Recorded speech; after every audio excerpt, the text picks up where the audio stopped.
given one question, one of those 6 questions on the quiz would coming from, okay, from this argument. And it's going to be used. This is what we did the other night, remember? So we are going to check the behavior of the function, the value of the function, when x getting a big and big value, if you like. We say increases without bound when x goes to positive infinity. And if get x getting a smaller and smaller, that give you x goes to negative infinity.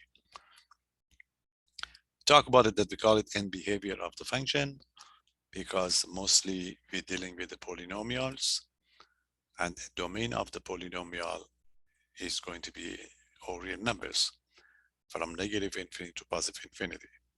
So we want to check to see what would happen if the value, what would happen to the function when the x getting those extremes value, we call it. So we're going to check it with the limit at infinity. The concept of the limit part is going to be the same thing. It's just an estimation. But this limit is going to be very, very special one. So I just gave you one example the other night, okay? I'm going to make it general. So we just check some power function, we call it. You see limit of x cubed and x goes to negative infinity. You can use geometry to justify it. You see that was the function y equal to the x cubed, okay, with the domain of negative infinity and positive infinity. And as we can see, when x goes to the negative number, x goes to negative infinity, you have x cubed. So x cubed would be also negative, and you are going to get these numbers over here. So the range of the function is getting, a negative numbers, and it's going to be lower and lower and lower. So that's why limit of x cubed when it goes to negative infinity would be negative infinity. Okay, or just because the notion of the infinity is not going to be changed. If you cube it, raise it to the 4th to the 5th, you got to be taking care of the sign. The sign is negative, negative to the 3rd power will be negative again.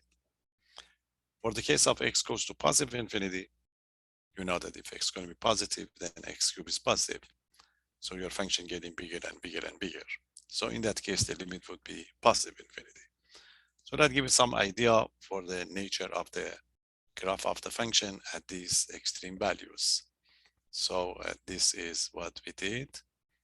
If we want to check it at the beginning to see where the graph is starting and where it's going to be ending. And that's it. From at the negative infinity is a negative. So this means you are going to start in the 2nd, 3rd quadrant, but your function is done. And you are going to end up in the 1st quadrant, and your function is going to be up. Okay, we say the function falls down and then rise up, if you like. So I'm going to make it official for any power. We write this one as a theorem. Then we take it for the polynomials and for the rational functions. Okay, so that would give us a tool, a great tool to be able to do it. Okay, so this is going to be the one. So nothing to the graph. I just take the graph so that you understand it. You don't need the graph for the time being. Okay, so we give you a mini result if you like. You make this one official. We make it as a remark, and then we use this one. It would be very useful for you when you want to graph the function. You see, look at this one. If n is going to be, so if n is an integer, a positive, okay, a positive integer, then if you want to find the limit of the power of n, so if you want to find the limit of x to the n, okay, when x goes to positive infinity, for example. If you want the positive infinity, since x is positive, so the result would be positive infinity. It doesn't matter whether you have the x squared, x to the 3rd, to the 5th, to the 6th, because the number is getting bigger and bigger. So in this case, this is always a positive infinity. Okay, so the limit of x to the n, x goes to positive infinity would be positive infinity. But if you want to find the limit of, you say limit of x to the n, when x goes to negative infinity. We want to know what will happen to this one. Any suggestion? What would be the result? Or how we're going to find the result?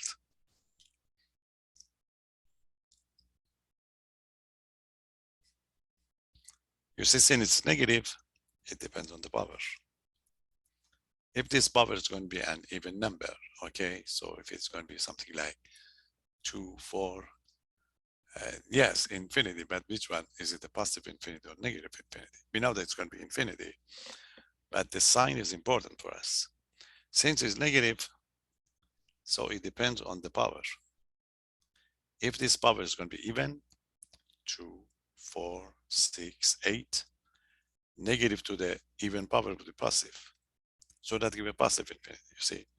So you have to consider two different cases. See, the cases are going to be if n is going to be even. If n is going to be even, negative to the even power would be positive. So in that case, you get a positive infinity. Okay, so for x squared to the 4 to the 6. But if n is odd, you see, if n is going to be odd, so this is odd. This is 1, 3, 5, 7. Negative to the odd power is negative. So that gives a negative infinity.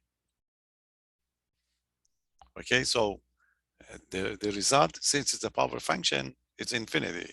Okay, if you have a big number and you raise it to any power, the result's going to be huge. But for the sign, you check there, okay, it depends. If it's going to be positive infinity, nothing to worry about. Okay, so I'll give you an example to see how we're going to operate, then we make it official. And there are two cases we are going to consider, okay? Example. So suppose you want to find each limit. Find each limit. You see the first one. Suppose you want to find the limit of, this is it, a limit of 7 x squared when x goes to positive infinity. That's easy. 7 is positive number. And since x goes to positive infinity, the result would be positive infinity. So the solution is going to be, it's a limit of 7x squared. Okay, x goes to positive infinity. So we can take out the limit, the 7 out if you like. It's going to be 7, limit of x squared. X goes to positive infinity. So when x goes to positive infinity, this limit is positive infinity. Since the 7 is a positive number, so the result is going to be positive infinity. Okay, since it's positive. Any question? Now take this one. How about the limit of negative 5, x to the third, x goes to negative infinity? Any suggestion? What's going to be this one?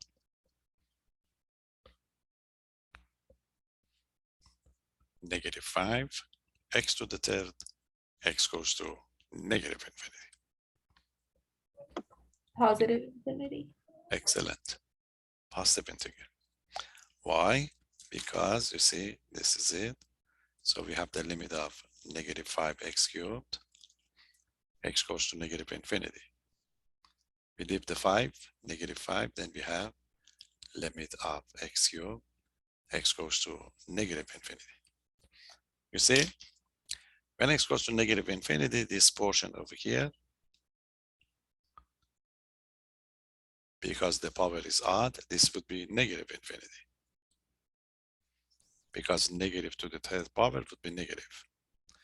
But there is a negative outside. So negative, negative would be positive. So that gives you a positive infinity. Okay, just make sure you get it all right, because we are going to use it in a couple of places when you want to graph the function. Yes, and would be very useful for you. Give you some short form or the shortcut. Okay, any question? No. The general function, what type of function are you going to have? You may have a polynomial, or you may have a rational function. Okay, these are two cases that we're going to be interested in. So what's going to be the end behavior of a polynomial, or how we're going to find it? So in order to get that one, we are going to give you a nice theorem. You see this theorem? This theorem would take care of the limit at infinity of a polynomial. Okay, so let's get it a title. It is going to be end, okay, and behavior of polynomials.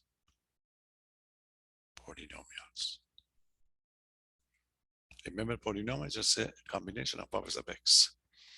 Now, in this, remember the polynomial is just a combination of powers of x. So we may have something like, 5x cubed minus 3x squared plus 2x plus 1. So when x goes to infinity, the end behavior of a polynomial function is similar to the behavior of its leading term. What is the leading term? Leading term is going to be the term that's containing the highest power of the x.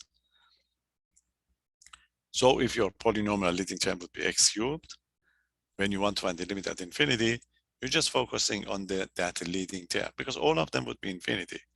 So you have to consider only one of them. Okay, so this is going to be the case for the polynomial. So briefly, the end behavior means the limit at infinity. The end behavior, okay, of a polynomial.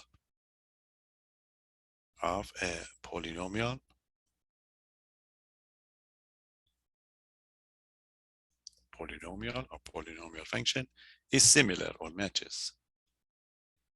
Okay, it's going to be similar or matches the end behavior.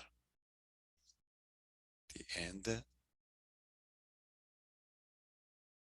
behavior of its leading term.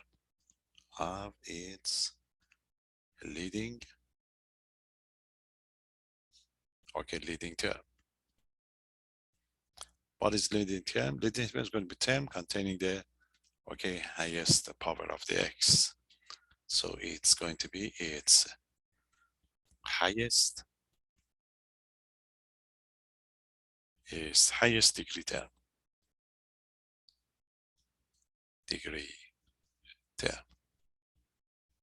That's it.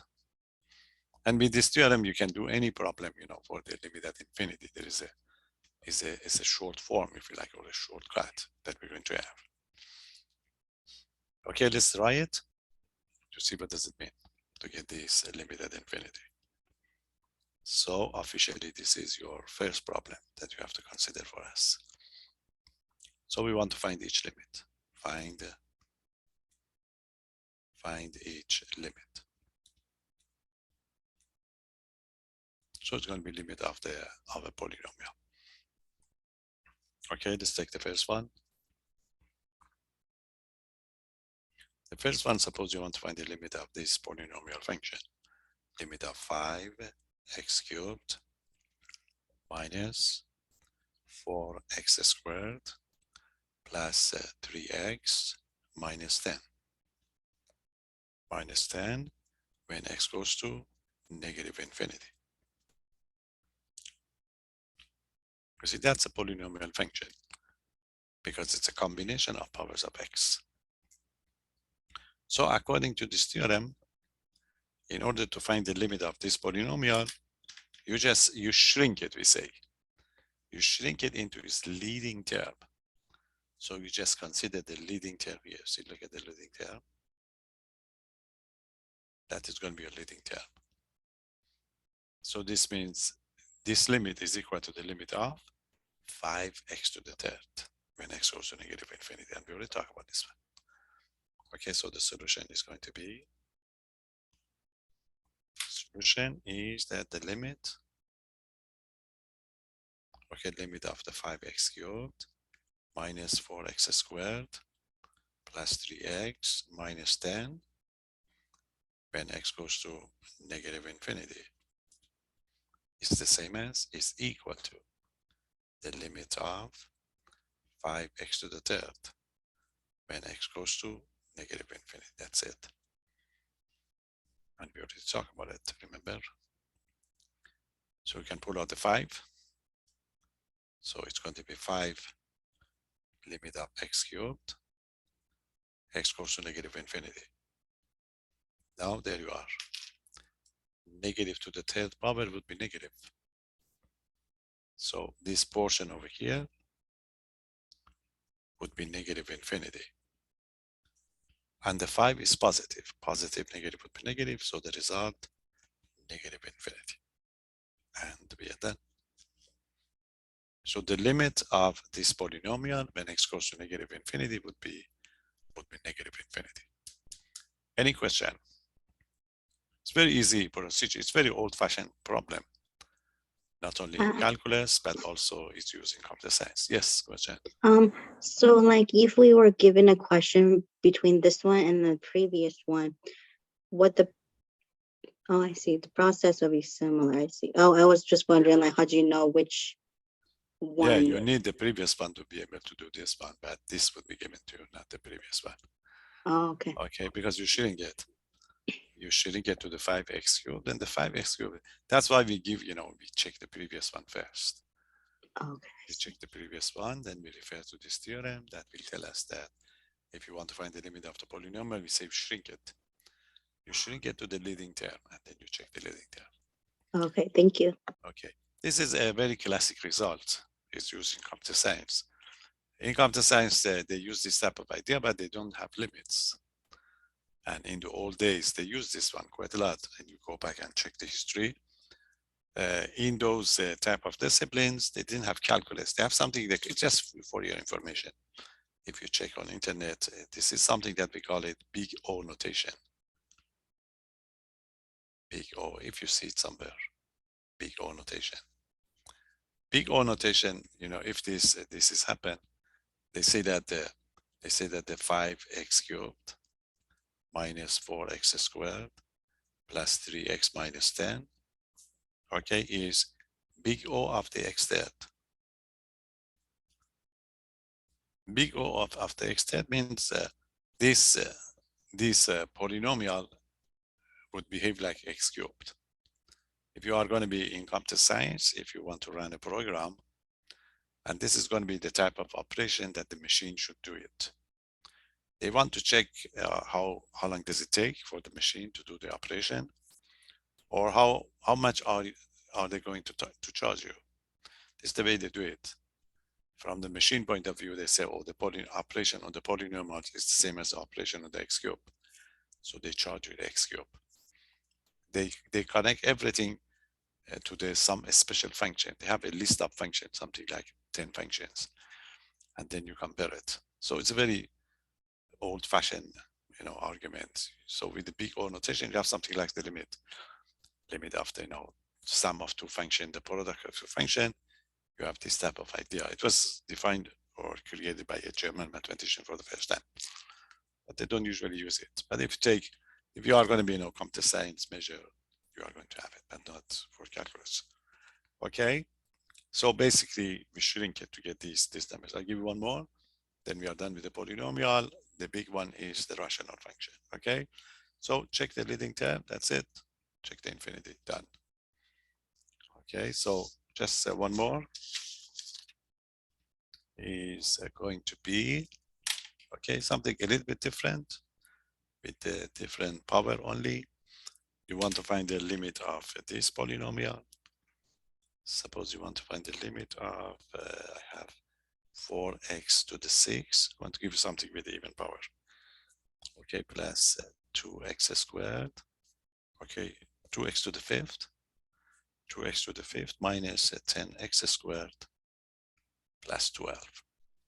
This is the one. Okay, no, just x goes to negative infinity again. That's it. Again, this is a polynomial. Okay, this is going to be a polynomial. So the limit of this polynomial is the same as the limit of its leading term. Okay, so just shrink it and you get that. So if we shrink it to the leading term, you see this is going to be the leading term. You know, in fact, when you want to write it down, then we don't write anything. We just check this one and the result. You see, negative to the 6 would be positive. So the result, positive infinity, it's done. You don't have to do any action. Okay, so I write it. So that is it. And the 12. And x goes to negative infinity. You shrink it to the limit of the 4. X to the 6, when x goes to negative infinity. You can pull out the 4. So that gives a limit of x to the 6. X goes to negative infinity. That's it. X goes to negative infinity. The power is 6, is an even number. Okay, so this portion again is going to be a positive infinity, and the 4 is positive, so the result would be a positive infinity, and we are done. Okay, any question? So that's the notion of the limit at infinity for the polynomials. We have one more function to take, okay, and that is a rational function. This is more popular. So one main reason that you study this one is for this group. So what is the end behavior? Okay, end behavior of a rational function,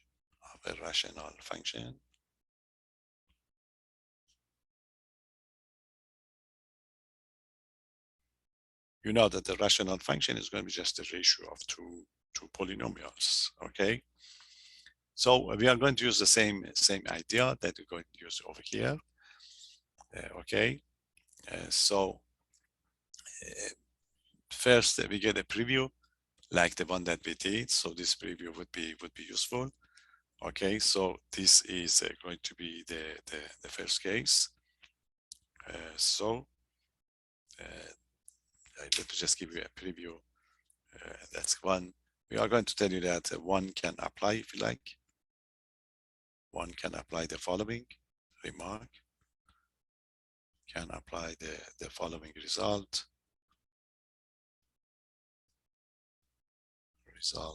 This is very special case to find.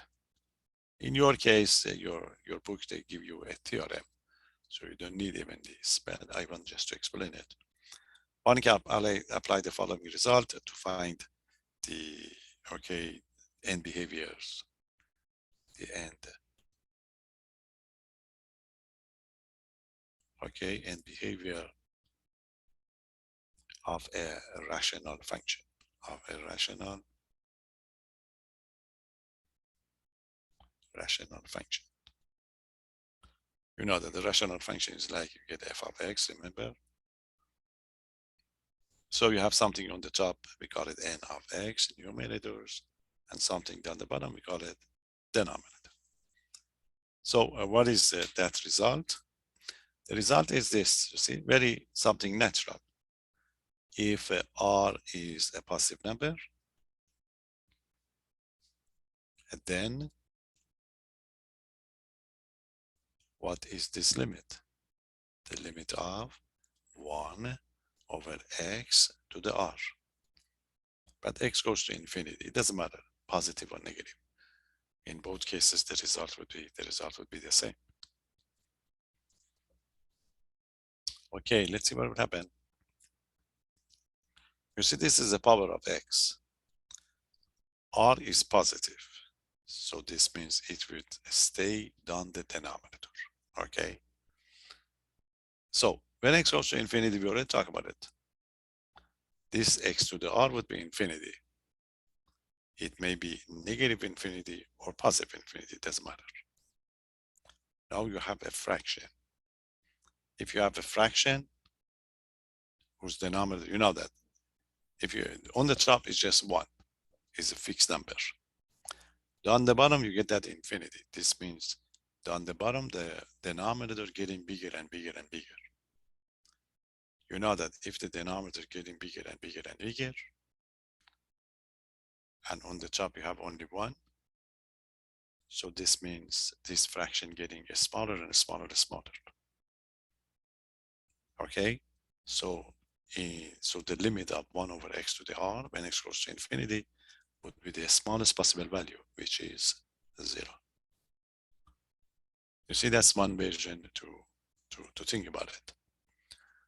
The other one is when we teach calculus 1, 2, 3. This was quite a lot in calculus 2. We call it the pizza problem.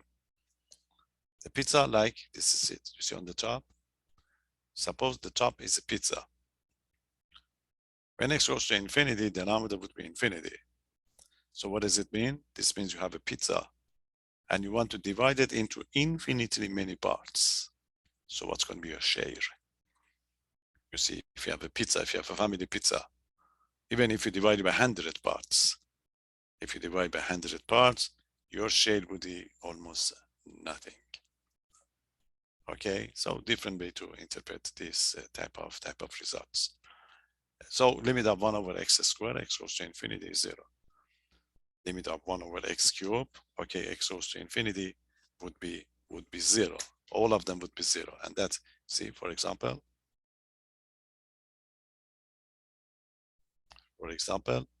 if you want to find the limit of 1 over x cubed when x goes to positive infinity, it is 0. Because the denominator is infinity, the top is a pizza, so it would be 0. If you want to find the limit of, okay, the limit of 1 over x to the 6, when x goes to negative infinity, it is 0. Again, a pizza problem. Okay, any question? Now let's say I'm going to use it in order to get a limit of a rational function. Okay, this is your job. I give you one, there are 3 cases. We may give you all the 3 in one question. Okay, we want to find each limit. Find each limit. Okay, 3 rational functions. The first one, limit of,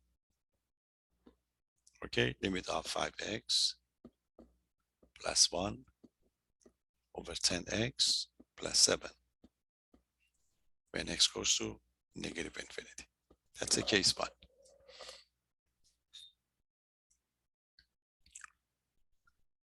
Now, I give you 2 different methods. One of them is the method of your book, and we just use the shortcut really, because in your book, they give you a theorem.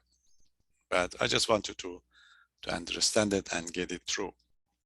Now, you see the way I'm going to do it is, this is a limit of a fraction, remember? Limit of a rational function. So this is going to be limit of the top divided by the limit of the bottom. But what is the top? The top is a polynomial. Remember, the limit of the polynomial at infinity is the same as the limit of its leading term. Leading term of the top is 5x. The same thing for the bottom one. The limit at infinity of the bottom one would be its leading term. So the limit of this fraction is going to be the same as its leading term. You see, this is going to be the one. That's it. Solution. That idea is very useful. So we get the 5x plus 1, 10x plus 7, x goes to negative infinity. So this is going to be equal to the limit of leading term on the top 5x, down the bottom 10x, x goes to negative infinity. Simplify. X and x would cancel out. You get 5/10, which is a half, and you're done. Very nice method. Any question? Now, in your book, they give you a theorem. It says that if the degree of the top and the bottom are the same, you see, the degree of the top is 1, the degree of the bottom is 1. Then the limit is the ratio of the coefficient of the top by the bottom. 5/10, 1/2. But you see, you proved it. So even if you use that from your book, we accept it. But this is better. You understand it, why it's happened. Okay? So the top is a polynomial, bottom is polynomial. limit at infinity of the polynomials are the same as limit of the leading term. Leading term of the top 5x, the bottom one 10x. Simplify, 1/2, done. Done and proved, you see, nicely. That's case 1. Any question? So that would be the case 1. So is it not negative 1/2? Why it should be negative 1/2? Why negative 1/2? We simplify it first. You see the x would disappear. So if you want to see it officially, you see, officially that's what will happen. This would be, you simplify the x's, that you can limit after 510 when x goes to negative infinity. And the limit after 510 is 1/2. Because when the x disappear, there is no x. So we are not going to worry about those infinity. Okay, that's it. So that's case 1, easy case. Question? Case 2. Case 2 is the one that you see over here, the powers are the same. That's why you can cancel the x's. The case 2 is maybe the power of the bottom is higher. Okay, so how about this one? Limit of. Let's have something like 4x plus 1 on the top. Okay, 4x, and down the bottom we have something like x cubed plus x plus 7. When x goes to, let's say, positive infinity. Okay, the top is a polynomial, so you shouldn't get to the 4x. The bottom is a polynomial, you shouldn't get to the x cubed. So the leading terms are going to be this one. Okay, so the solution is going to be, it's equal to, no, I rewrite it, you don't have to. But the limits are the same, not the value, remember. X cubed, x plus 7, x goes to positive infinity, is equal to the limits. Some people, they miss this one. The limits are the same. 4x, x cubed, x goes to positive infinity. Now, when you simplify it, you see x would disappear, that gives you x squared. So the result would be what? The result would be limit of 4 on the top, x squared on the bottom. X goes to positive infinity. There is a leftover than the denominator. So when x goes to infinity, that's a pizza problem. You get a fixed number on the top and you have infinity on the bottom. So it's like you get the 4. You want to divide the 4 into infinity many parts. So what is going to be each part? Nothing. Or just a pizza problem that we talk about it. So the result would be 0. Okay. So if the degree of the bottom is higher than the top, this limit is always 0. Because since the degree of the bottom is higher, when we simplify it, there is going to be something of x down the denominator. And that forces the fraction to be equal to the 0. Again, in your book, they give you as a theorem, and as soon as you see this degree is higher, you say this limit is 0 and you're done. And we have to accept it again because it's in your book. But this is the proof. Question? So you can use both of them in the on the test. When I do the review, I'll show you both methods so you can use it and we don't mind. That's the second case. Any question? Yes, question. What will happen if it's the numerator was the one with the higher power? That's it. Very good. That's the third case. We're going to check it. Okay, let's check. If the top is going to be higher, then there's going to be x on the top, which is no good. So let's check that one. That's the third case. Okay, 1, 2, 3, and you have no other cases. So if the top is higher. So what is going to be the example? Something like limit of. Suppose we have something like x to the 5th. Okay, x to the 5th plus 3x plus 1 on the top. Okay, and on the bottom we have x squared plus, let's say 5. Then x goes to negative infinity. Okay, x goes to negative infinity. The degree of the top is higher, x to the 5th. Okay, x to the 5th is going to be higher degree. So Shrink it again. If we shrink it, you see this is going to be the case. So the limit would be the same as the limit of x to the fifth. Okay, x to the fifth over x squared. So the solution is going to be that the limit of the given one. Okay, x to the fifth plus 3x plus 1, and that's x squared plus 5 when x goes to negative infinity. So we shrink it. We get the leading term that the limit of, okay, that gives a limit of x to the fifth over x squared when x goes to negative infinity. Now, when you simplify it, you see nothing would left on the bottom. You get something like limit of x to the third on the top, 1 on the bottom. X goes to negative infinity. So this would be like limit of x cubed. You see, we get the power function. You know that for the power function, the result is infinity, but this is 3. So infinity to the third power would be negative infinity. So in this case, your result is going to be negative infinity. Get these numbers. Okay, so if the 3 cases, if the power of the top is higher, the limit is going to be either a positive infinity or a negative. Depends on this power and depends whether you have x goes to positive infinity or negative infinity. If the degree of the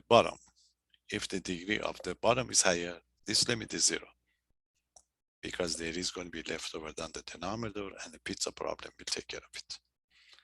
If the degree of the top and the bottom is going to be the same, so the result is going to be just the ratio of those coefficients. Like you see the ratio of the coefficient is this one.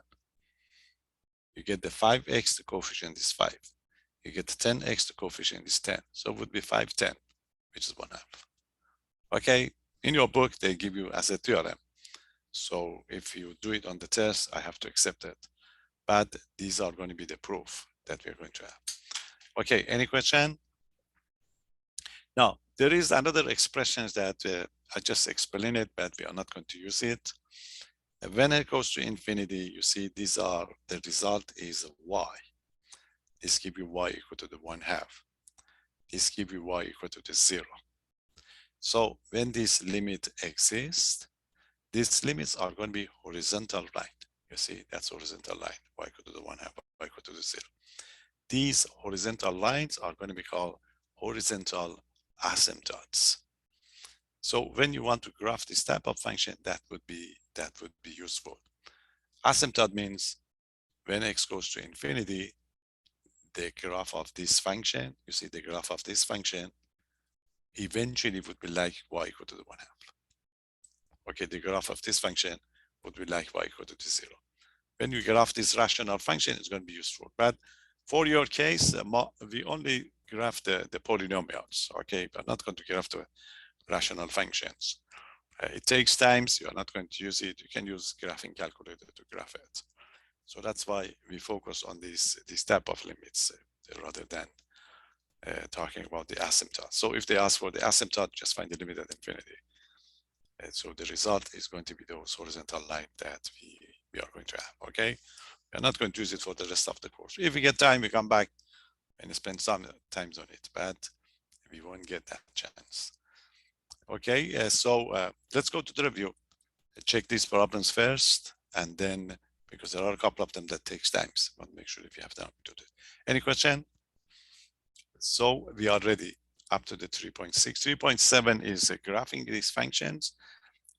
We take a polynomial graph. Let's see how far we can go with the review.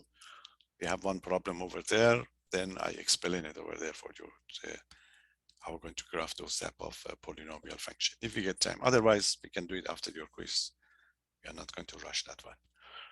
Okay, any question? That's it. It's very nice one. You don't take calculus 2. If you take calculus 2, the only limits that you're going to use are this type, limit at infinity. And this shortcut is so useful for calculus 2 because there is another group, a radical function. It's not part of your program, so that's why I don't talk about it. Those would be very tricky. But this shrinking method are very famous and we can use, some people, when I teach calculus 1, 2, 3, and they get tutorial, they come back to me and they say, oh, no, this method, they don't say, they say, they don't want to use it or etc. No, this is a classic method of calculus. They were done this at the beginning using this method rather than the other one that they discovered later on.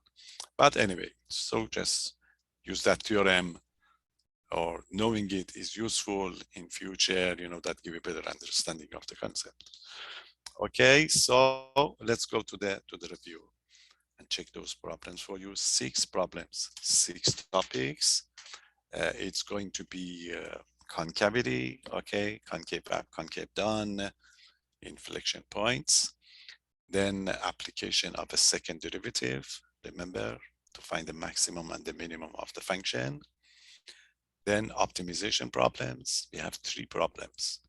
We have the problem of the profit, problem of revenue, 2 types, and then these limits at infinity that we're going to have. Or if you get time, also graphing a function, okay? So these are going to be your 6 questions that you have. And you have one nice one on the that take-home one that I posted for you. Okay, let's see how far we can get through those. Practice quiz number 3. This is exactly the one that I posted for you. Okay, I'll show you once. I cannot share it at the same time. Use this second camera. This is the one that I'm going to review. Just make sure this is the same one that you have on the canvas. Okay, this is it. Can you see it? I think that's the same one. Yeah. See, the first one is concavity, as I talk about it. Concavity inflection point. And then a second derivative test and its application. This is very important problem number 2. We did have absolute max, absolute minimum on a closed interval, but we didn't have on the open interval. You will see it here. 1, 2, 3. If we get time, we talk about this graphing. Okay, we already done everything we need, so we have to explain it only. The big one is these 3, 5, 6, 7. This is the 3 problems. We usually give you 2, okay? And in this quiz, we may give you 3 because we get time. And this is it, limit at infinity, number 8. Okay, so I'm going to do the limit at infinity first. This is the one that we talk about it. So you already got some ideas, and then be able to do the rest. Okay, so this is going to be the case. Go back to my notebook and getting these problems. And everything we do in this quiz is going to be repeated on the final exam. Okay, so pay attention and keep your notes. These are the ones that you're going to use for the final review. Okay, so this is going to be practice. Okay, your practice quiz. That is practice quiz number 3. Okay, I do it in reverse order to get this infinity one first, to show you 2 different methods to do it. Okay, so we do number 8 first, limit at infinity. Okay, you want to find each limit, and these are the candidates. Those 3 cases that we talk about. Find each limit. Okay, case 1. Case 1, the limit is the limit of 5x to the third plus 1. And then we get a 10x to the third minus 3x squared plus 7 when x goes to positive infinity. That's it. You see the powers are the same, x cubed and x cubed. You shrink it into this. X cubed and x cubed would cancel out. You get the 5, 10, 1/2, done. Okay, so I rewrite it. 5x cubed plus 1 on the top 10x cubed is coincident, you get 1/2 for both of them, of course. Minus 3x squared plus 7. X goes to positive infinity is equal to the limit of shrinking part 5x to the third, 10x to the third, x goes to positive infinity. Simplify x to the third and to that. Since the degrees are the same, so it would be cancel out. 1/2 and be done. That's case 1. Any question? Very straightforward problem. You can't miss it. Okay, that's part 1. Part 2. Part 2, the limit of 5x plus 1. Okay, the bottom one is x to the 4th plus 2x minus 7. X goes to negative infinity. You see, check. The power of the top is, the power of the bottom is higher. Remember, that's a pizza problem. It would be 0 right away. But if you want to do it, a leading term. Okay, so it's equal to, so the solution is going to be, this is the limit of the given one, 5x plus 1, x to the 4th, 2x minus 7, x goes to negative infinity, shrink it. Remember, it's equal to the limit, not the function. 5x, x to the 4th, x goes to negative infinity. Simplify. There's going to be left over down the denominator. So it's going to be limit of the 5, which is a pizza, x cubed. X goes to negative infinity. This result is 0. Okay, when there is a leftover down the denominator, the infinity is there. So it doesn't matter which power is it going to be, it's infinity. So the limit would be 0 and we are done. Any question? So that is the case 2 that we get done. Okay. Any question? So what is going to be case 3?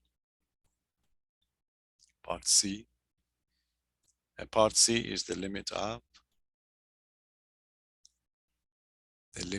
on the top, we get the x cubed minus x minus 2. And that's going to be 2x plus 1. 2x plus 1, x goes to negative infinity. Again, you see the degree of the top is higher this time. So there is going to be leftover on the top. So that makes this one infinity. It's going to be either positive or negative. You have to check it to see which one is it. Okay, you cannot say that in advance. So shrink it. Let's see, this is it. So the limit of, you have to write it down for us, remember. And this is going to be a 2x plus 1. X goes to negative infinity. Okay, so it's going to be equal to the limit of, the top would be x cubed. The bottom one would be 2x. X goes to negative infinity. Simplify. You see 1x would be out. Sorry, that the leftover is going to be x squared. Okay, so it's going to be equal to the limit of x squared on the top. Okay, 2 down the bottom. X goes to negative infinity. So we get the x squared. The 2 is not important. You can write it as 1/2 of x squared. Okay, when x goes to negative infinity, this is x squared. So that gives you a positive infinity. It's 1/2 of positive infinity, which is infinity. Okay, so when the degree of the top is higher, be careful because that would be, depends on what type of infinity you have or what type of power is going to be the leftover. Okay, is it even number, odd number? In this case, it's going to be even number. So x goes to negative infinity, negative square would be positive. So that give you positive infinity to get this number down. Okay, any question? So as you can see, you see three cases. The same power, the top and the bottom, 1/2, because you simplify those powers. Case 2, degree of the bottom higher, so there's going to be an x down the denominator. It's a problem that gives you 0. Case 3, the degree of the top is higher, so that forces it to the infinity. So it's either it's going to be positive infinity or a negative infinity. Yes, what's the question? So for case 3, Yes. do we determine whether it's positive infinity or negative infinity based on the exponent of it? Yeah, yes. Okay, so because Yeah, it's you have to check the sign, you see. Negative square would be positive. oh, okay. If it was negative, if it was raised to the third, it'd be negative Yeah, infinity. yeah. That's why I'm Okay. telling you, you got to be careful. Okay. We cannot generally say that is it always positive infinity or always negative infinity, we don't know. We have to shrink it first to see what type of leftover do you have, okay? Okay. So Thank be you. careful. Yeah, okay, that's fine. So we have, a couple of them. Oh, we have 2 more. These are going to be the one that we call them. I'll talk about this one later. I don't want you to be confused with 2 levels, okay? So A, B, and C. Forget about D and E for the. You see, D and E is something, I explained it, but I'm not going to give you this on the test because there is something else that this is a limit at infinity. There are some other limits that we call it infinite limits. Okay, look at this one. We are not going to test you on this, but I just explain it because you are not going to have this type of limits. Nice work, calculus 1, 2, 3. Look at this one. It's a tricky argument. Nothing to do with this. Okay, it's something quite new. You see, limit of x goes to 3 positive. It's a number, not infinity. You substitute. If you substitute, what's going to be the result? What is the limit of x plus 2 over x minus 3? X goes to 3 positive. You see, if you substitute, that gives it 3 plus 2, 3 minus 3. The top would be 5. The bottom one would be 0. Okay, what is the answer to this one, 5 over 0? That you are going to say. Yes, you say not defined. Now, you see that's the role of the calculus. We have something for everything in this course or in calculus. Yes, if it's going to be 5 divided by 0, it's undefined. But check to see what you actually are going to get when x goes to 3 positive here. You see, down the denominator in limits would be 0. You see, in limits, it's estimated. You estimated to get the 0. So the situation that we're going to have, we have something, a justification for everything in calculus. The way we are going to justify this one, say that when it goes to 3 positive, the top would be 5. It's a fixed 5. Okay, the top would be a fixed 5. But denominator, when it goes to 3 positive, denominator getting smaller and smaller and smaller. When the denominator getting smaller and smaller and smaller, the fraction getting bigger and bigger and bigger. So what would be the result? Bigger and bigger and bigger means infinity. But is it a positive infinity or is it a negative infinity? Since x goes to 3 positive, so this means you go toward the 0 from the positive side. You see x goes to 3 positive. You see this is 3. You're coming from this side. When you're coming from this side, these are all positive, positive, positive, positive. So this means this would be a positive infinity. In calculus, we don't say undefined here. We say this limit is equal to the positive infinity. Okay? That's why I didn't want to be confused with the okay, the limit at infinity or the infinite limits that you get over here. Okay, this is another concept. We don't usually, again, if you are going to be a math major or calculus 1, 2, 3, we use this type of arguments. And so we don't usually say, don't say this is undefined. We say that this limit is going to be a positive infinity. There are some situations in applications that this would mean something. So this is not going to be the case, if you like. You are going to talk to yourself, if you like, but you don't write it down because it's not going to be 5/0. Okay, so we got x goes to 3 positive, the top would be 5. What would happen to the bottom? It's a limit. X goes to 3 positive. It's not the exact number, okay? So when you substitute x goes to 3 positive means x is what? 3.1, 3.00002. So actually in limit, this would be 0. So this means the denominator is going to be very, very small. The top is a number, so this would be a positive infinity. So, you know, they have something for this type of limits, but this is just for your information because you are not going to be a math major and you're not going to use it. Okay, any question? So you may say, oh, let me just give you the other one that I tell you. You may say, oh, when I'm going to tell you it's undefined. Look at this one. Limit of, what's the next one? It's x minus 10 over x minus 4. When x goes to 4 negative. So what's the result of this one? You see? When x goes to 4 negative, the top would be 4 minus 6, 4 minus 10, which is a negative 6. Okay. So on the top, you get the negative 6 on the top. Okay.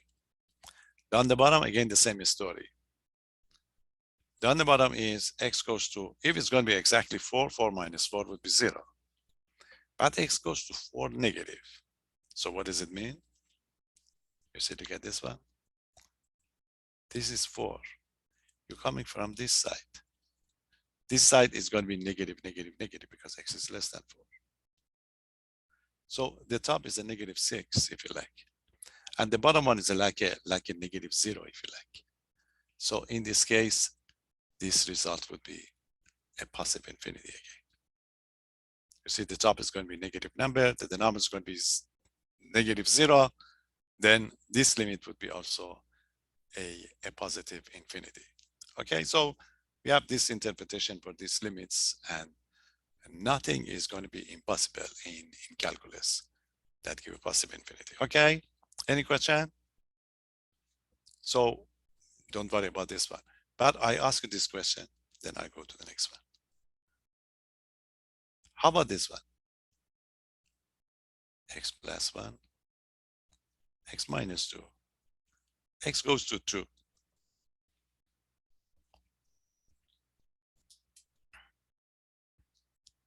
Any suggestion?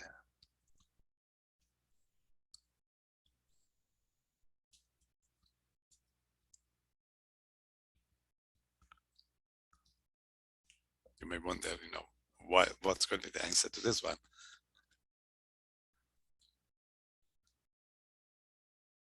Any idea? Any guess? Would it be positive infinity since we're approaching, actually never mind, because we're approaching it from both sides, right? Yes, yes, try. Okay, both sides. Take each side separately. Break it into 2 parts.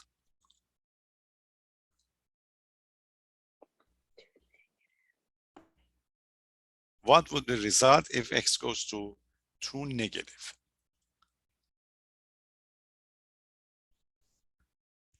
If it's going to be 2 negative, you see the top is clear. The top is the number 3. Okay, the top is 3, which is a positive number. You have to worry about the bottom one because to find out whether you are going to take it to be positive infinity or negative infinity. No, it's not positive infinity. No. No, you see, you can't do it if you just think about it, x goes to 2. You have to break it into 2 parts, okay? So let's see. When x goes to 2, the top would be 5. No argument about that one. It's a positive number. But for the bottom one, you have to do it, you have to break it in 2 parts. If x goes to 2 negative, you get to the 0 from the left. So you are going to be negative.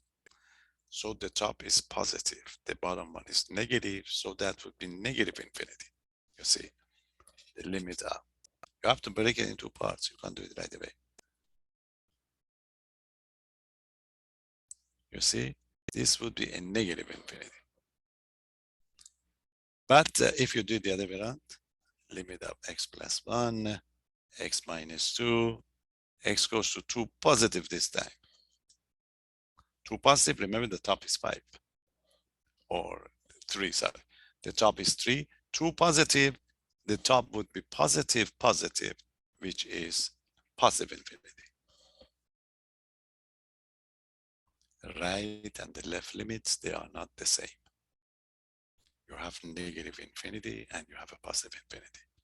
So this means this limit does not exist. You see, this is the way we operate. Negative infinity is not equal to the positive infinity. So if you want to be serious, we have a solution for any problem in calculus, okay?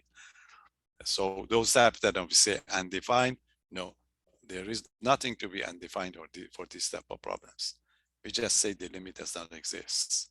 Does not exist because we get the right and the left. The way we talk about calculus for you so far, and when you get to this situation, you usually say, no, it's undefined or does not exist. But no, you know the reason. The reason is not that you get the 0 down the denominator. The reason is the right and the left limits would be, so you have to bring these infinity arguments to be able to take care of it, okay? Otherwise, you are not going to be able to justify it. So with this problem, really, you take care of everything. So the calculus will give you, that's why when you take course in algebra, I always say that don't try something like 5 over 0, 0 over 0, because those problems cannot be explained at those levels, but you can explain that nicely over here by using the notion of the limits, okay? So this is just for your information, because you are going to be having this group even in future, limit at infinity. We call this one limit at infinity. We call this one infinite limits because you got the infinity over there, okay? So that's why I usually don't cover the second part. I cover the first part because this is the one that you have to learn and get through it. Okay, any question? So that will take care of all sorts of limits that you have. Okay, so for the test, part 1 question, 3 parts, A, B, C, limit at infinity, degree is the same, the ratio of the coefficients, you get always a number. If the degree of the, if the degree of the bottom is higher, there is going to be leftover down the denominator, make it a pizza problem, it's 0. If the degree of the top is higher, you have to check it to see what type of degree do you have, even, odd, you just check the infinity, that gives the result. Okay, 1 question for this quiz, the test, and the final. Any question? So that was 1 topic. Let's go back. Get the others. So I'm going back to the number 1, and I do it in order for you. Number 1, concavity. Okay, we want to identify where the function, the graph of the function, is a concave 1 or is going to be concave up. I can give a break now, okay? Then we come back, it's 8:20.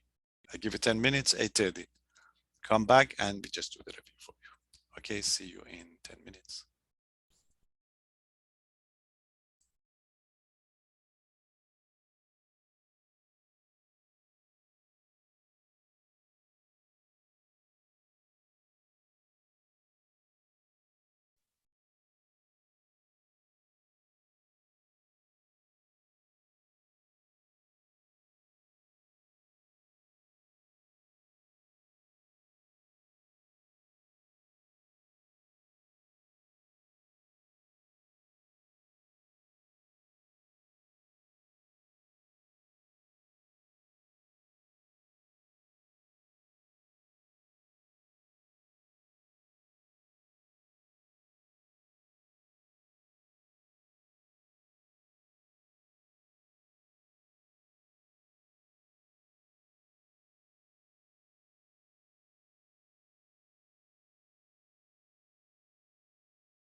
Okay, so the topic on the number one is concavity. Okay, this is it.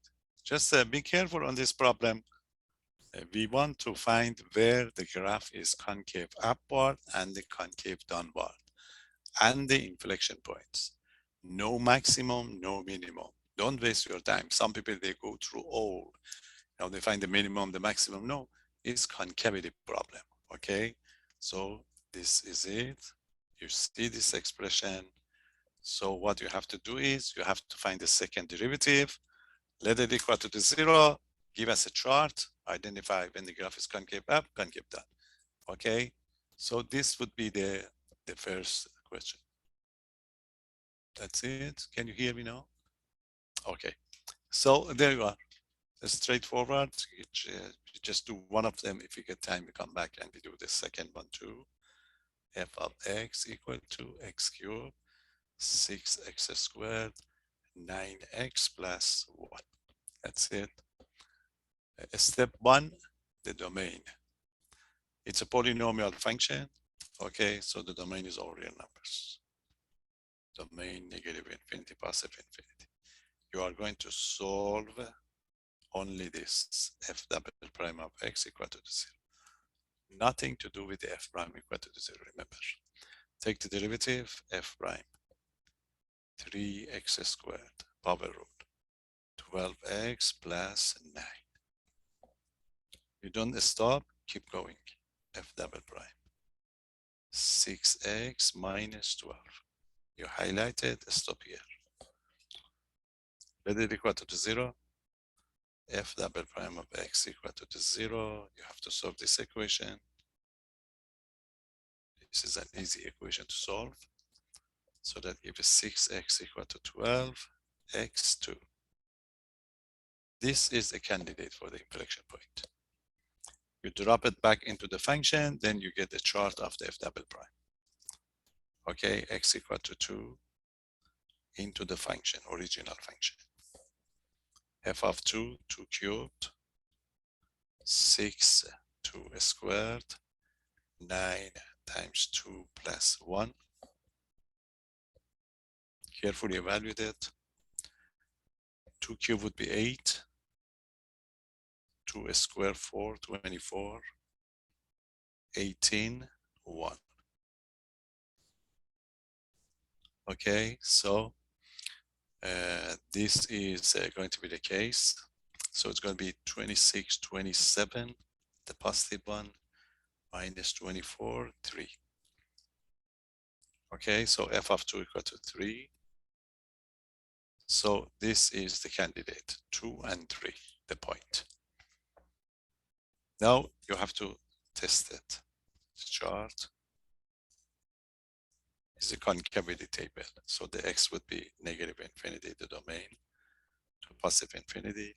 You're testing only one number, 2. This is going to be f double prime. And this is going to be concavity direction. Direction of the curve. Okay, how did you get the 2? You let f double prime equal to the 0. So that would be 0. And f of 2 is equal to 3. So you have 2 portions. Okay, this is it, 1, 2. To check the sign of the f double prime, you test 2 numbers. Your f double prime is, you see your f double prime of x is 6x minus 12. You need one number here to test and one number here. Between negative infinity and 2, the easiest number to check is 0. You have to show us that you did check it, okay? So f double prime of 0,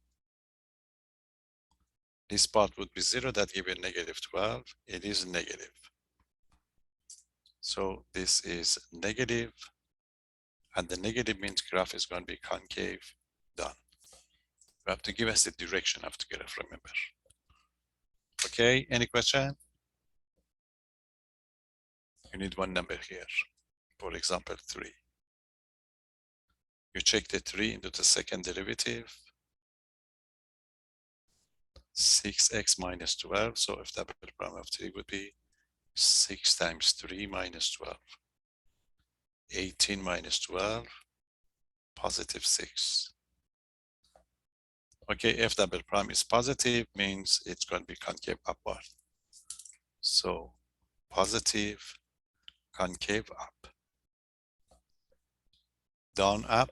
So this is an inflection point. You're done. So inflection point 2, 3 is an inflection point.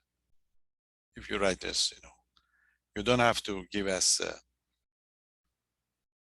Okay, it's clear that the graph is going to be concave downwards between negative infinity and 2, and concave upward between 2 and positive infinity. If you give us the chart, and you must give us the chart, then we accept it and nothing to worry about.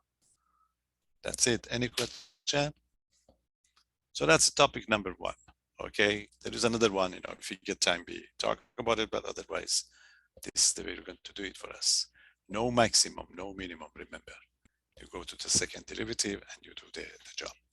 That's concept number 1. Any question? Now, concept number 2 is second derivative test. I do number 3 first for you.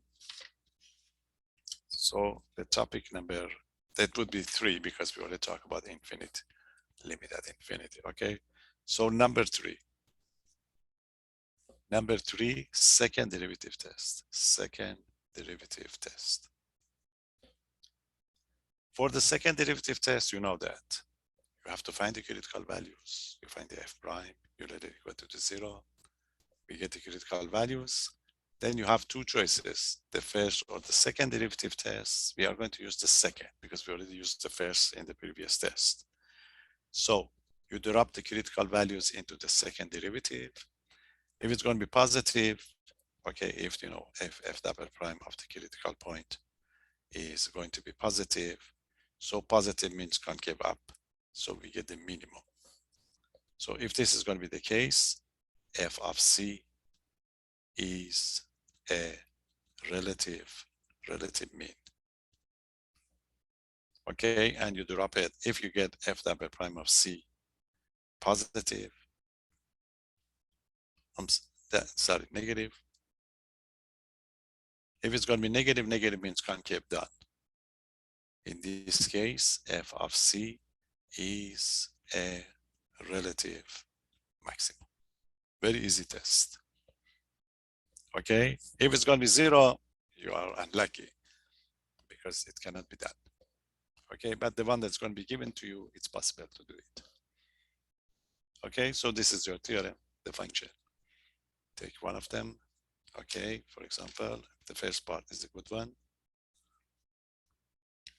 F of x equal to f of x equal to the x to the 4th. Okay, minus 4x cubed plus 7. You want to check this one? Okay, are you ready? Domain first, always the domain. It's a polynomial, negative infinity, positive infinity, domain. You want to find the max and the mean, so we go with the f prime first. F prime to find the critical values. F prime 4x to the 3rd minus 12x squared. Patiently take the derivative, double check, make sure you don't miss anything. Okay, that's going to be your f prime. You did it equal to 0 because you want the max and the mean. So we have to solve this equation for x to the 3rd minus 12x squared equal to the 0. Factoring method. What's common factor for this one? Common factor? 4x squared. 4x squared, very good.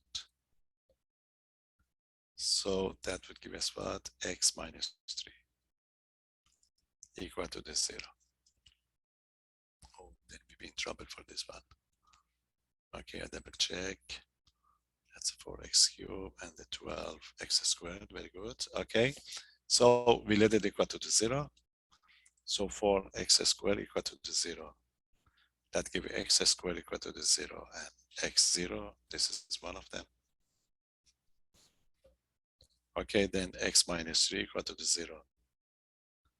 So that gives you x equal to 3. So we are going to have two critical values or the critical numbers. Critical numbers are going to be 0 and 3. Okay, that's it, 0, 3. So we drop them back into the function because these are the candidates. Then we are going to test it. So that's first step. Second step, f of 0. This is the original function, 0, 0, you get a 7. Okay, this is one of them. Then f of 3. F of 3 would be 3 to the 4th. 3 to the 4th minus 4, 3 to the 3rd. Okay, 3 to the 3rd plus 7. Check this one, 3 to the 4th would be what? 81. Minus 3 cubed would be 27. Okay, 27, 4 times 27. Okay, 4 times 7 is going to be 108. 108 and the 7 here. Okay, so that would be 88. That would be 88 minus 108, which is negative 20. So f of 3 is equal to the negative 20. So these are the candidates for the maximum and the minimum. Okay, any question? Now testing. You've been asked to use second derivative test. Second derivative test. So for the second derivative, we have to bring the second derivative. So we have the f prime. So what is your f prime? F prime of x is 4x cubed minus 12x squared. Differentiate it again to get f double prime. F double prime. So that would be 12x squared minus 24x. That's f double prime. Now we check the numbers to see if it's working. So the number is going to be 0. So if you put x equal to the 0, so f double prime of 0 would be 0. That's it. You cannot apply the second derivative test. Since they ask you to apply the second derivative test, you're done. You stop. We cannot use it.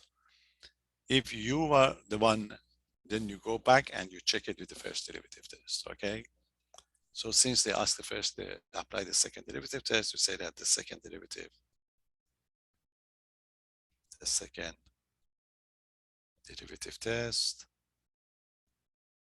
test cannot be applied. Cannot be applied, and then you're done. So if you were the one, you continue.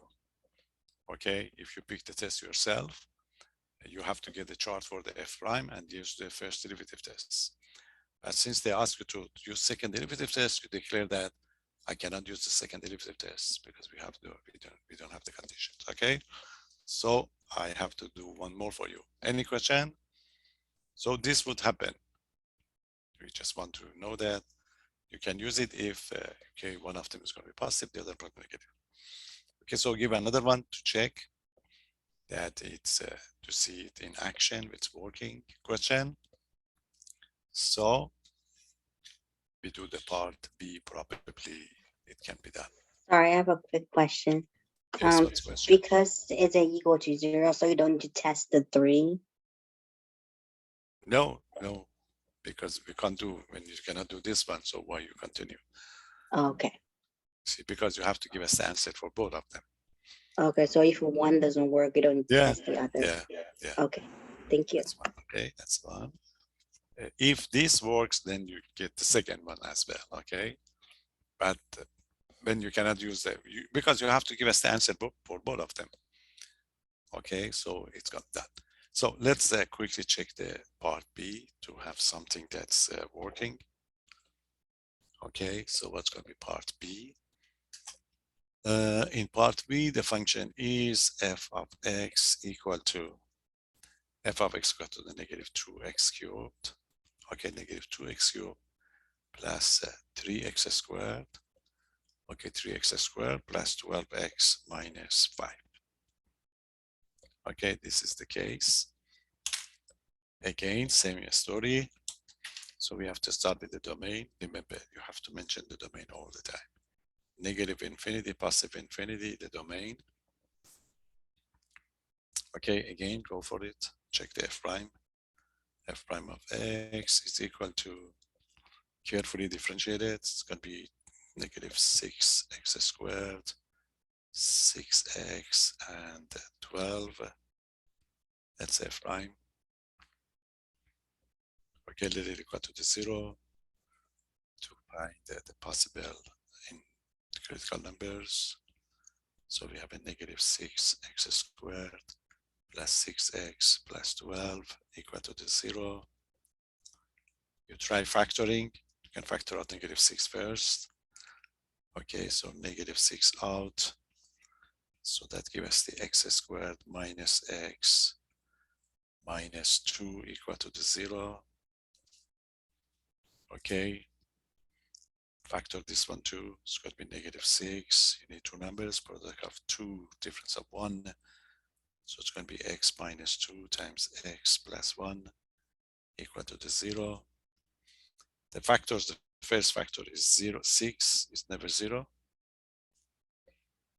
Okay, then we get the next one and you get those numbers out. Okay, so we have the x equal to 2 and x equal to the negative 1. So these are going to be, okay, the solutions. Okay, what's the question? That is, which one it's minus? Sorry, I was wondering like, why is that like x squared minus x instead of plus? You factor out the negative 6. Uh-huh. So you change all the signs, positive, Oh. negative, negative. Oh, okay, I see. Yes, thank So you. critical numbers. So critical numbers are going to be two numbers, is a negative 1 and 2. Okay, these are the candidates. Go back, substitute the original function, then you test it. Okay, f of negative 1. Substitute carefully, it's going to be negative 2 times the negative 1 cubed plus 3 times the negative 1 squared plus 12 times the negative 1 minus 5. Okay, negative 1 cube is negative, negative, negative, positive, so that gives us positive 2.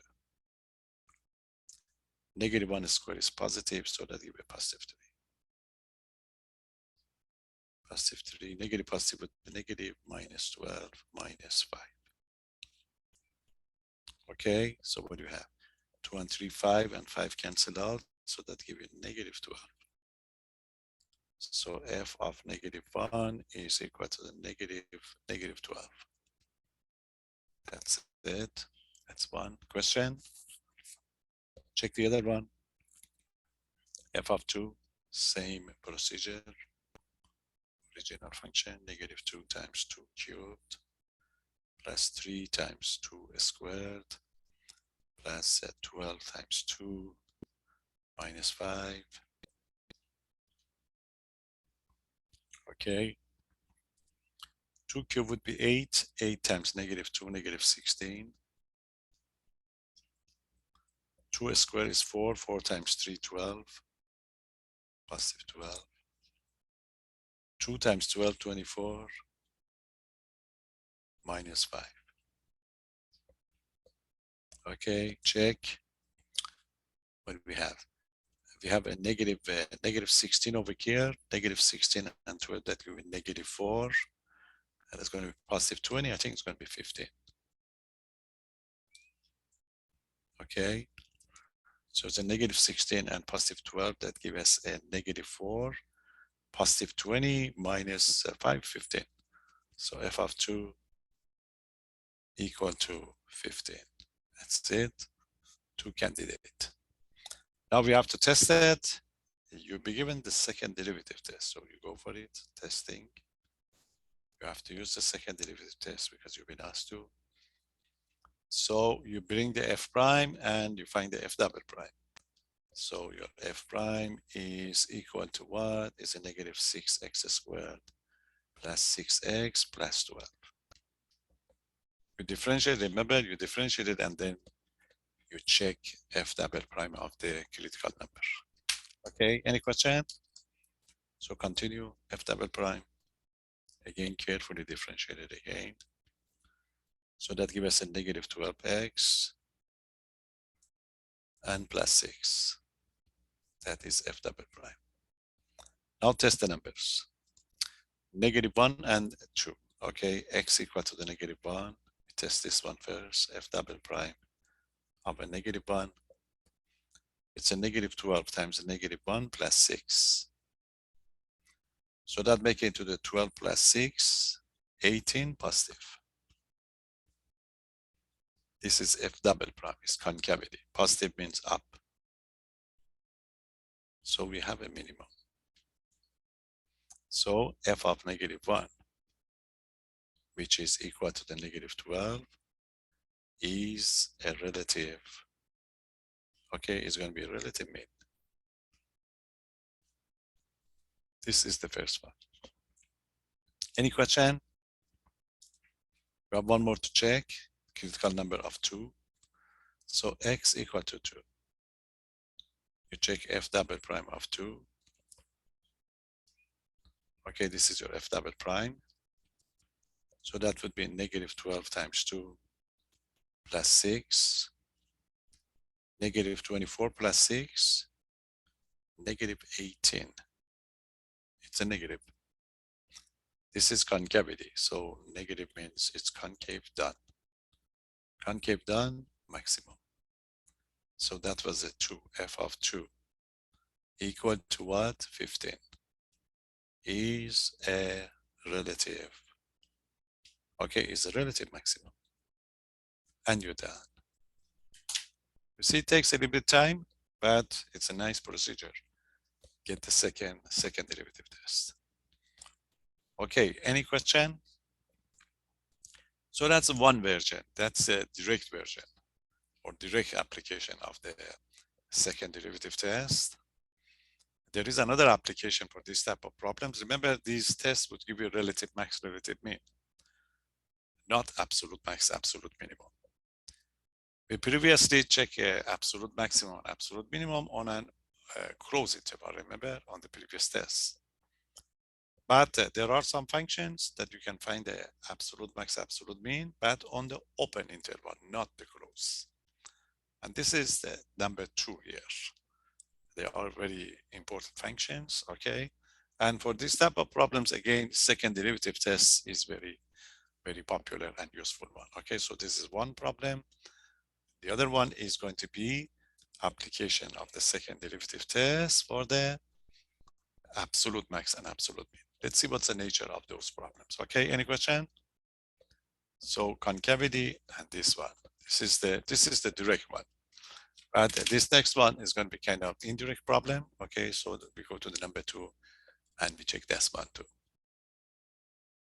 What is the question? F of 2 is negative 18. I don't know. Sorry, you put on the 15, so I was just wondering which one's correct on the bottom, I don't know. Which one is it? the very Yes, bottom I line, check. max. Yeah. This one? Yeah. Because f of 2 is 15. Oh, I see. Okay. No, this is a test number. Nothing to do Uh-huh. with this one. Okay. Oh, okay. Thank you. Because the actual one is the one that you created. Okay, this is a test number. Some people, they use this one. No, this is going to be the case. Okay, any question? So that nice application is this number 2. Let's see what would happen. Remember, these tests give you relative max, relative mean. Means for a while. But how they can be becomes absolute maximum, absolute minimum. Okay, this is number 2.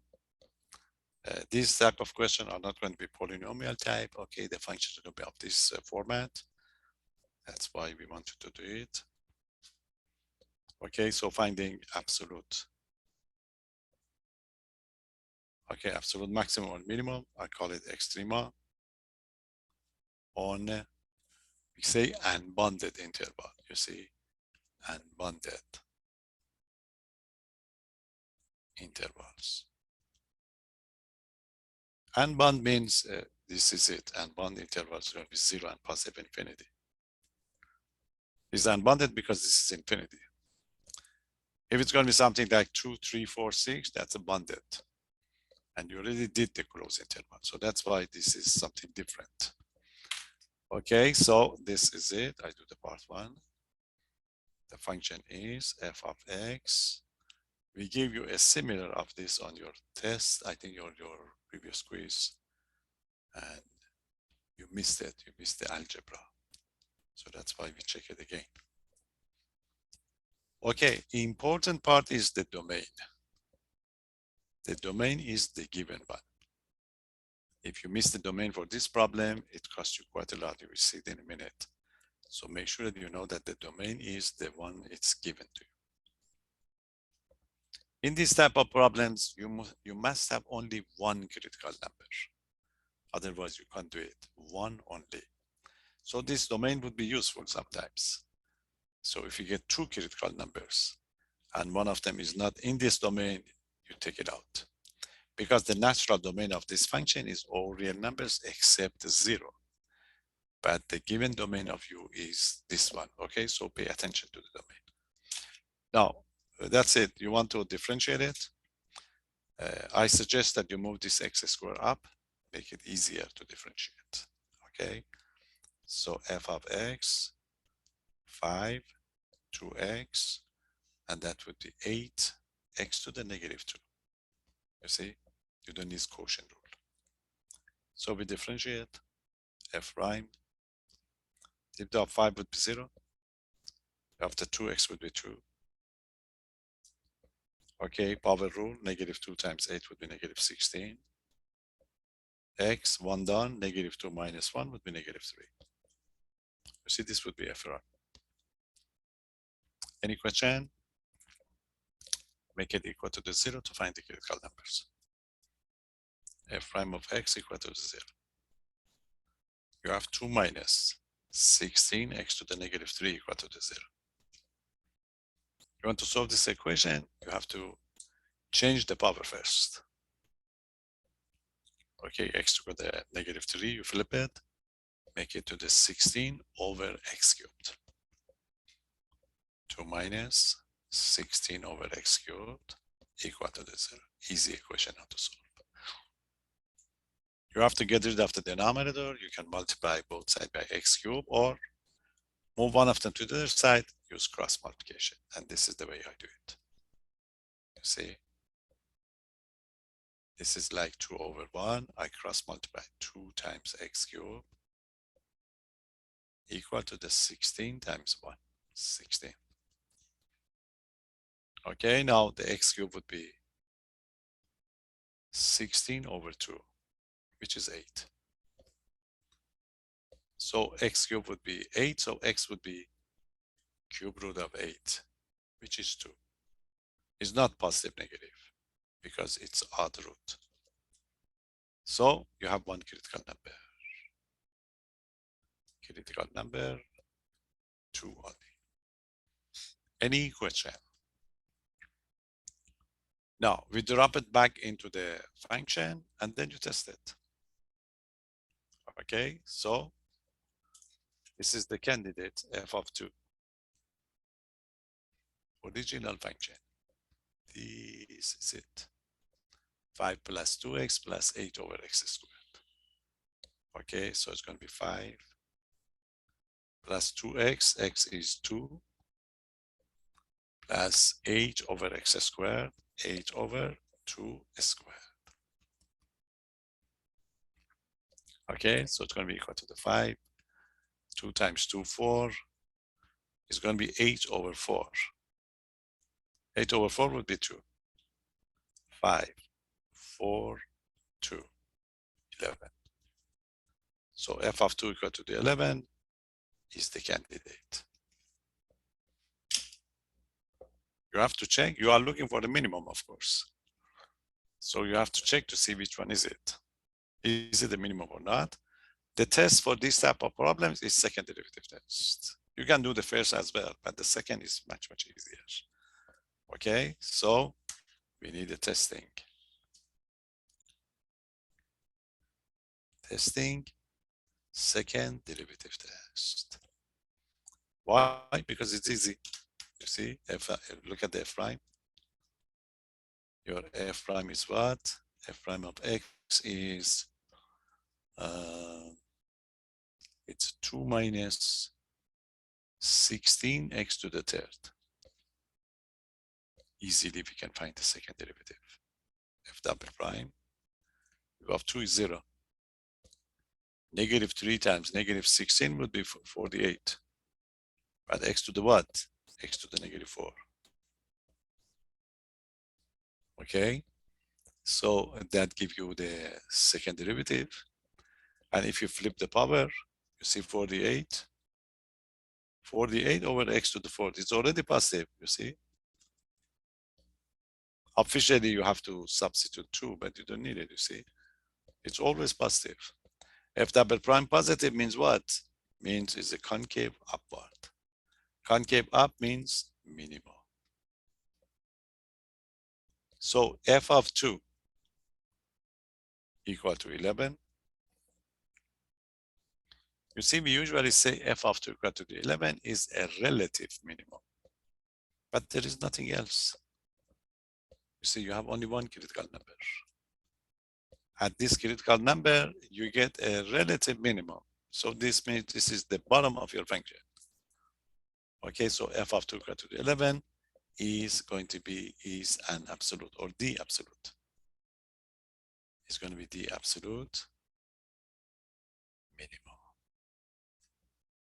So officially we can say that the minimum of f of x is 11. So that's the nature of these problems. You get only one critical number. If you have 2, you cannot say this. If you have 2, okay, you have to test it, you have to check. So we have one number. At this number, we get the minimum. So what sort of minimum is this one? It's the absolute minimum. Because there is nothing else to compare. Okay, there is nothing else that may be less than 11 because you don't have it. Okay, so that's a nature of these type of problems, to finding the absolute max, absolute minimum on unbounded interval 0 and infinity would be very useful for the natural log function for your next test. So that's why we just wanted to get to know this type of functions. Okay, so that was number 2. Okay, so this is second derivative test. It's 2 problems. We may give you both of them, or we may give you one of them. Okay, so just check the other one for yourself. It's not going to be polynomial type, or it doesn't matter even though they're polynomials. So the domain is important. You didn't use it in this part because you get only one critical number. But for example, if it was something like a perfect square, when you take the square root, you are going to get 2 solutions, positive, negative. If you get a positive, negative 2, you say, oh, the domain is all positive numbers. So you have to consider only a positive 2. Okay, so you must make sure that you find some excuse. Make sure that you get only one number here. Otherwise, it's not going to be absolute. Okay, so that's the nature of this problem. So that's number 1, 2, 3. We are not going to give it the graphing because we don't get time, and you're not going to lose anything. We test it on your next test. So we get to the application problems. This is 3 application problems that we maybe give you 1. Okay, this is going to be what's your question? Like if you were going to plug in for the testing part, for double prime, f double prime, will you plug in 11 for the x or 2? I'm a little confused with that part. Which one Like, are going to do 2 or 11? Which one is x? So on the second line after. I know which one is x. Is it x equal to 2 or x equal to 11? Oh, x equal to 2. That's it. Oh, So you put the thank 2. you. You don't need it. You can do it if you like, you see. Yeah, I just want to make sure Okay. if I were You see, know this it's is plugged in. 48 over x to the 4th. It's already positive. So, you know, if you do it, that give you what, 48 over 2 to the 4, which is 16. Yeah. So, Okay. you know, we save time, but it doesn't Yeah. matter. You can do it. But if you want to do it, make sure do the 2, not 11. Okay. Thank you. Okay, so let's get to those famous 3 problems. Make sure we are able to do it for you. Okay, so what's the question? No, I don't post any other more solutions. You have to do it yourself. They're all the same. Okay, that's one. Okay, they are very similar to your take-home quiz. So this is going to be number, okay, 1, 2, 3. We have 3 more to go. Okay, so this is going to be 1. You can do it. If you have any doubt about your solution, you can send it. I will check it for you. That is going to be 1. Okay, because we are not going to give a number 4, graphing 1. And I've already did almost all of them for you. But anyway, if you have any question, you can send me your solution. I will check it for you. That is, so number 5. 5, 6, 7. 3 application problems, revenue problems, 2 cases, okay? And we get 1 profit one, okay? This is going to be the case. Let's see, make sure you get this all done. Now, read it carefully. We did this one on our previous, no, we just formed the revenue function and the profit. You see, in these type of problems, you have to find the function first. If it's going to be revenue function, it's X times P. If it's going to be profit function, you know that it's going to be Rx minus C of X. So carefully, you have to find these 2 functions first. Then as soon as we get the function, the rest is like the one that you did. You want to find the critical numbers, you take the derivative that is equal to 0, then you test it with the second derivative test, okay? It takes a little bit of time, manage your time, but they are not difficult really, okay? There is one of them that you have to be careful, but otherwise the other 2 is from the classic, okay? So 5 is a kind of classic. It's a revenue function, so the price demand equation would be given to. So you identify the price demand. This is going to be 300. The first part of these problems you've done before, but not the second part. This is the price demand, okay? They ask for the revenue function. Okay, so in this problem, they ask for the revenue function. So find the revenue function first, okay? So you know that the revenue function R of X is equal to the X times P is going to be X times 300 minus 1 over 30X. Carefully multiply it. Okay, don't miss anything right at the beginning. 300X minus 1 over 30X squared. This is revenue function. You don't have to worry about the domain. Okay, but make sure you know that the X is a positive number. Minus 1 over 30X squared. Okay, X is positive because we talk about, you know, X is a production, if you like. Any question? That's a revenue. From now on, is like the other problems. You want to find the maximum. So you have to find the derivative that is equal to 0. So R prime, carefully differentiated, 300. You see, X squared, exponent times coefficient. Be careful, some of you missed this one. 2 over 30X. See, that's it. Exponent times coefficient. The coefficient is fraction, doesn't matter. You write it down first and then simplify it. So this 1 and 15 would be out. So give you R prime of X equal to 300 minus 1 over 15X. This is R prime, or the marginal revenue we call it before. Any question? Let it equal to 0 to get the critical numbers. So it's going to be 300 minus 1 over 15X equal to 0. You want to solve this equation, you have to get rid of 15. You can multiply both sides by 15 or just move to the other side, use cross multiplication. I prefer this one. You see, cross multiply 300 times 15.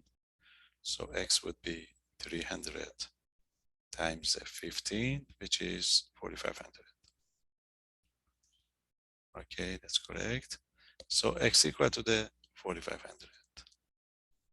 This is your critical number for the revenue problem, okay? Critical number, 4,500. Okay, so what we are going to do is We are going to test it first. You test it first, then if it's useful, you drop it back into the function, okay? Or you can test it later, but because you missed the test, so I want you to test it first. Testing. You have two choices, the first, the second. Of course, the second is easier, you see. That's R prime, so go with the second. Second derivative test. Second derivative, why? Because R prime is this one.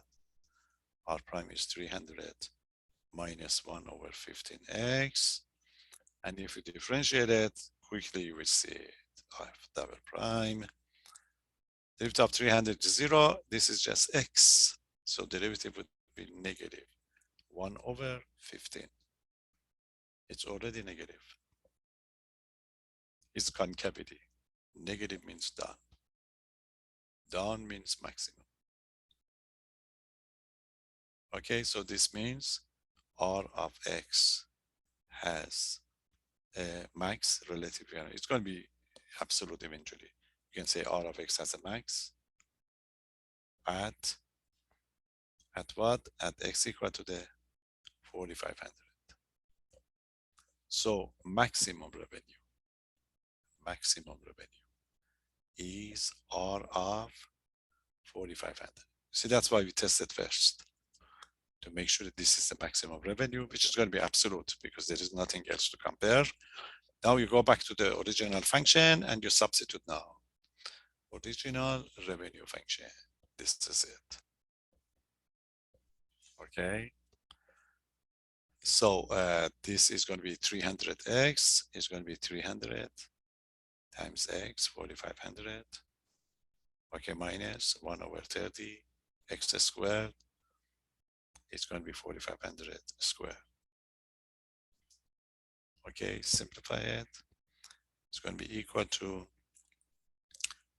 this is going to be 3 times 45, which is going to be 135. And you have 4 zeros here. 1, 2, 3, 4.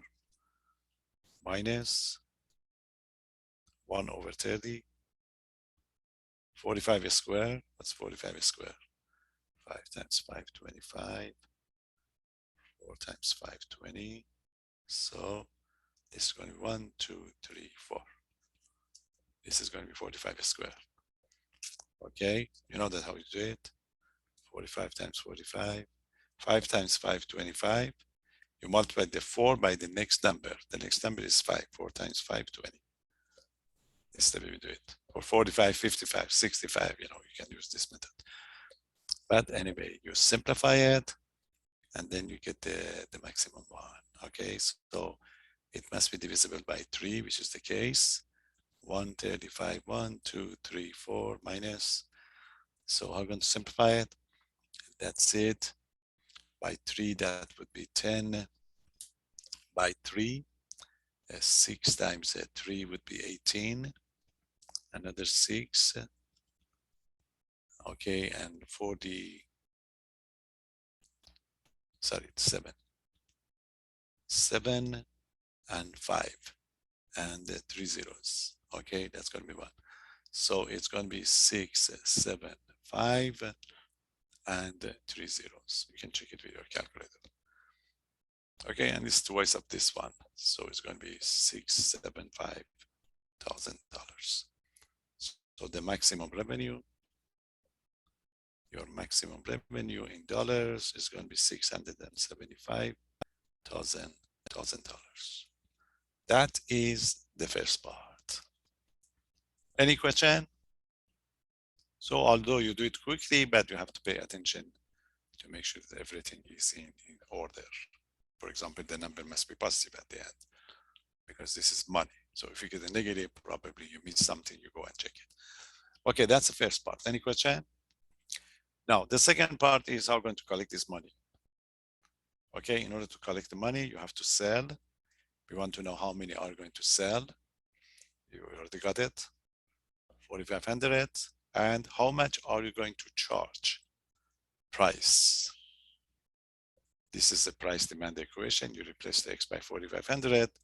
That gives you the second part. Okay. So that's a part one. We go for the part B. Okay, part B, you have to explain it.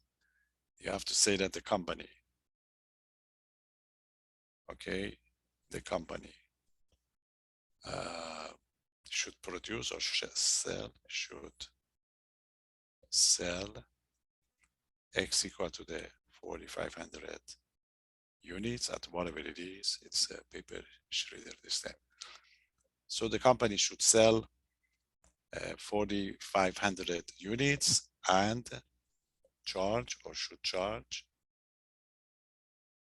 charge money. P equal to the number. P was 300 minus 1/30 times X, which is 4,500. Okay, that's a price demand equation. So if you simplify it, I think that give you 150. It's going to be 300 minus 150. So it's going to be $150. Okay, should sell 4,500 units and should charge $150 per unit to collect the money, to maximize, okay, to maximize the revenue. This is going to be the final answer. Okay, so the main part is the first part. In the first part, you get the X, which is the number of the items, and then you put it in the price demand equation, and you get, you get your results. Okay, any question? So that's a type 1 of the revenue problem. We call it the classic one. Okay, it's a classic because everything is nicely given to you. Now, there is another revenue problem. It's an classic one is the one that you want to sell something, you want to get more customers. Remember the one that we talk about it. So let's check that one first. The profit would be the same as this one, but let's do the number 7 first. Make sure you get that done. Okay, question. That's type 1 revenue function. The type 2, the more interesting one, give you one of these revenue, either the first one or this second one, not both of them. Okay, so this would be number 7. In number 7, you see there's going to be something that you're going to sell. What is in this problem? In this problem, you're selling, okay, flat screen TVs. So what you do is you sell 1,000 units. It's always the case. You see 1,000 units of these TV sets at the price of $450 per unit. You have to identify this part first. You see, each week you're selling 1,000 units at the price of $450. So the money that you collect is going to be the product. So at the end of the week, if you multiply them together, your revenue would be $450,000. But you want to make more money. So what you do, you offer a discount. What is a discount? So you offer a discount of the $10. So you reduce this price. You reduce this price by offering a discount of the $10. And anytime you reduce this price, you get more customers. How many more? What is this? You get 100 more customers. You see, that's how you arrange this problem. So what's the question? The question is, at which price, if you like, you are going to get the maximum, okay, maximum revenue, or how many times are you going to reduce this one so that you get the maximum revenue. So you want to find a new price, if you like. You see, new price, we call it. So how much are you going to charge? Because you see, when you reduce it, $10 out, that give you $440. You get 100 more. Then you reduce again, you get another 100. So where or when are you going to stop to get this new one? Okay, so for this type of problems, you have to form a new revenue, if you like, to get this new price. So what we are going to do with this problem, we get the X to be the number of the time that you're reducing the price. So this is going to be number of $10 discount rebate. Then you are going to form the new revenue. You see your new revenue. It's just for your information. New revenue is going to be new price times new number of units. New number of, okay, number of units. So your revenue function would be R of X equal to new price. Original price was $4.50.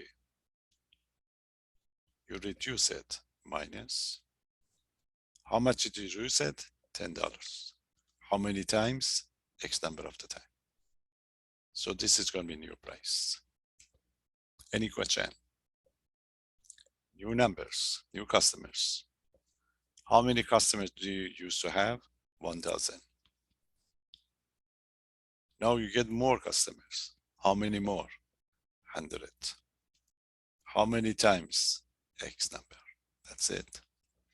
This is going to be a revenue function. Okay, so for this problem, you should be able to form this revenue function for us, okay, to be able to do it. Now from now on, it's a function. You want to maximize it.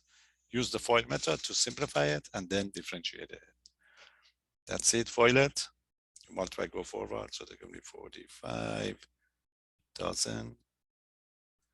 And you multiply this one, is going to be plus, we get the 45, 123x.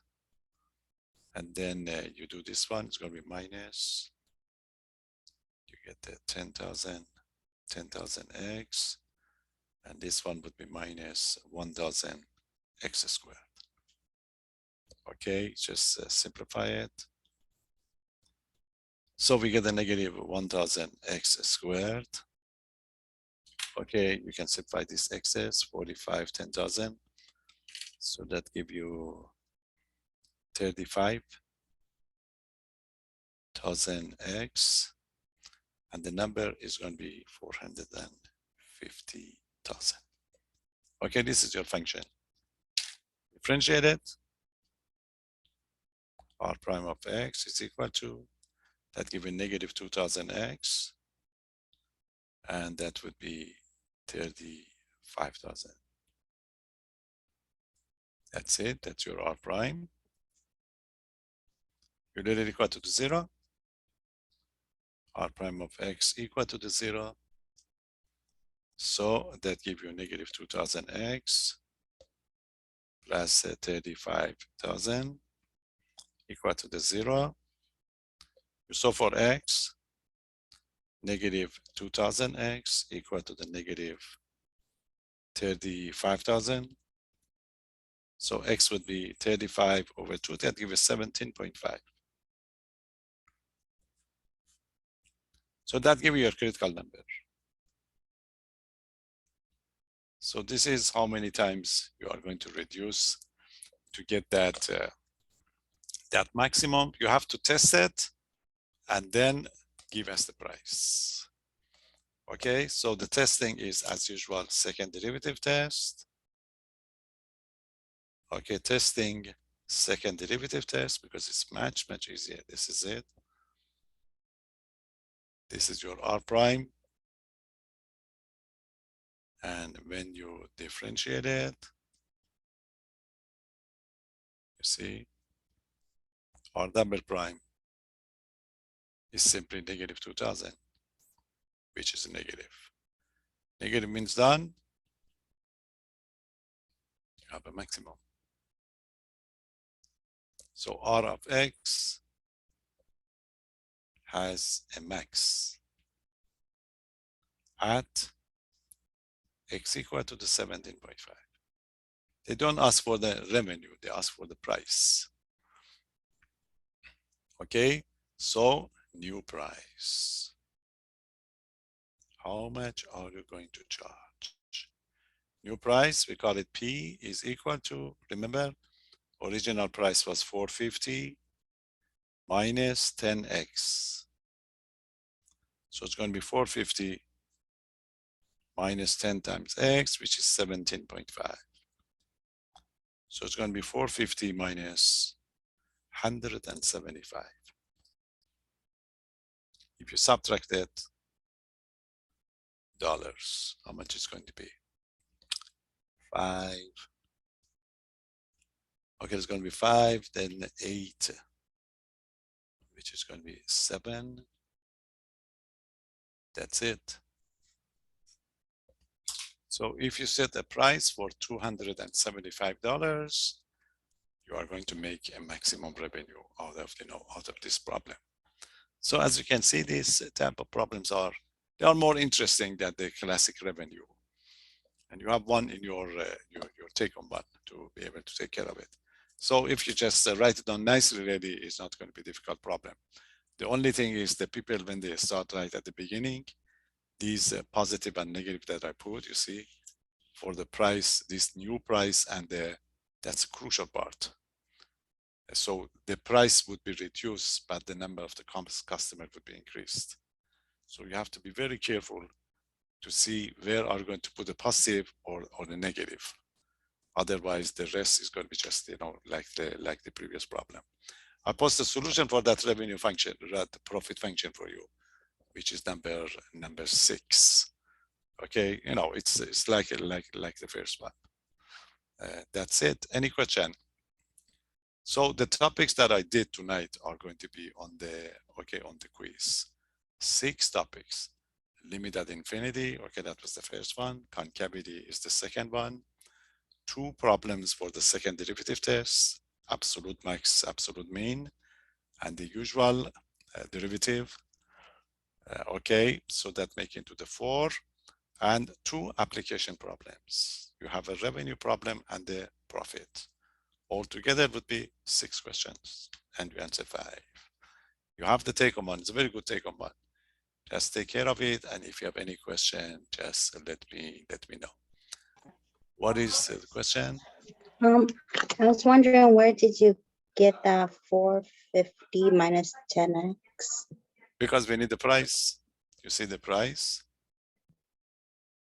The original price was what? Oh, I see. Yeah. That is going to be the one. Okay, you have to go back